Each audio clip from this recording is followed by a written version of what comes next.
Hostel, free education. ನಾನು ₹1 sir fees. ನಾನು ಓದೋವಾಗ ಹೈಸ್ಕೂಲ್ನಲ್ಲಿ ₹1, SSLC ₹2 ಕೊಟ್ಟಿರ್ಬೋದು ಅಷ್ಟೇ. ಏನೋ ಈ ಥರ ಡೊನೇಷನ್ ಆಗಲಿ ಮತ್ತೊಂದು ಏನೂ ಇರ್ತಿಲ್ಲ, ಎಲ್ಲ ಉಚಿತ. ಬಡವ್ರಿಗೇನೋ ತೊಗೊಳ್ತಿರಲಿಲ್ಲ. ಕರಿಯಪ್ಪ. ಆ ಶಿಕ್ಷಣ ಸಂಸ್ಥೆಯಲ್ಲಿ ಓದಿ ನಾನು ಬೆಂಗಳೂರಿಗೆ ಬಂದೆ ಸರ್. ಬೆಂಗಳೂರಿಗೆ ಬಂದಾಗ ಇನ್ನೂ ನಾನು ಕೇವಲ 16 ವರ್ಷ ಅಷ್ಟೇ, 16 ವರ್ಷ. ಆಮೇಲೆ ಇಲ್ಲಿ ಎಲ್ಲೋ ಯಾರ ಜೊತೆಲ್ಲ ನಮ್ಮ ರಿಲೇಟಿವ್ಸ್ ಮನೇಲಿದ್ದೆ. ಮುಂದೆ ಓದಬೇಕಾದ್ರೆ ನಮ್ಗೆ ಕಷ್ಟ ಆಯಿತು. ಕಾಲೇಜ್ಗೆ ಓದ್ಬೇಕಾದ್ರೆ ಆಗ ₹50, ₹100 ಭಾಳ ದೊಡ್ಡ ಅಮೌಂಟ್. ₹50 heavy amount. ನನ್ನ PUC ಅಡ್ಮಿಷನ್ ಸಿಕ್ಕಲಿಲ್ಲ ನನಗೆ. ಆಮೇಲೆ 11th ಸ್ಟ್ಯಾಂಡರ್ಡ್ ಅಂತ ಇತ್ತು ಸೆಂಟ್ರಲ್ ಹೈಸ್ಕೂಲಲ್ಲಿ, ₹10 ತೊಗೊಂಡ್ರು ನನಗೆ ಅಡ್ಮಿಷನ್ನು. ಆಯಿತಾ, ಅಲ್ಲಿ ಹೋಗಿ ಸೇರಿಕೊಂಡೆ. ಗೌರ್ಮೆಂಟ್ ಕಾಲೇಜಿಗೆ ನಾನು ಸೀಟ್ ಕೊಡಲಿಲ್ಲ. ನಿನ್ನ ಪರ್ಸೆಂಟೇಜ್ ಕಮ್ಮಿ, ನೀನು ರೂರಲ್ಲಿ ಬಂದಿದೆ ಅಂತ ಹೇಳ್ಬಿಟ್ಟು. ಆಮೇಲೆ ಅದಾದಮೇಲೆ ಅದೇ ಟೈಮಲ್ಲಿ ಈ ಶೀಘ್ರಲಿಪಿ ಮತ್ತು ಟೈಪ್ ರೈಟಿಂಗ್ ಇತ್ತು.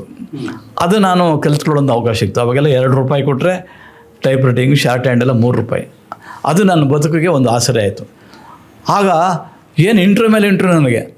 ಸರ್ ನಾನೇನು ಗ್ರ್ಯಾಜುಯೇಟಲ್ಲ ಏನಲ್ಲ, ಸುಮಾರು 40 ಕಡೆ ಇಂಟ್ರ್ಯೂ ಬಂದಿದೆ ನನಗೆ. ನಾನೊಂದು 20-30 ಕಡೆ ಸೆಲೆಕ್ಷನ್ ಆಗಿದ್ದೀನಿ. ಎಕ್ಸೈಸ್ ಇರ್ಬೋದು, ರೆವಿನ್ಯೂ ಇರ್ಬೋದು, ರಿಸರ್ವ್ ಬ್ಯಾಂಕ್ ಇರ್ಬೋದು, BL, HMT ಎಲ್ಲ ಕಡೆ ನನಗೆ ಇಂಟ್ರ್ಯೂ ಬಂದಿದೆ, ಇನ್ಕ್ಲೂಡಿಂಗ್ ಬಾಷ್, ಯಾವಾಗ ಮೈಕೋ ಅಂತ ಕರೀತಾರೆ, ಅಲ್ಲೆಲ್ಲ ಸೆಲೆಕ್ಟ್ ಆಗಿಬಿಟ್ಟಿದ್ದೆ ನಾನು. ಇಲ್ಲಿಗೆ ಬಂದ ಮೇಲೂ ನನಗೆ ಇಂಟ್ರ್ಯೂ ಬರ್ತಾಯಿತ್ತು. ಅಂದರೆ ಒಂದು ನಯ ಪೈಸೆ ದುಡ್ಡಿಲ್ಲದೆ ಆರಾಮ ಕೆಲಸ ನನಗೆ ಸಿಕ್ತು.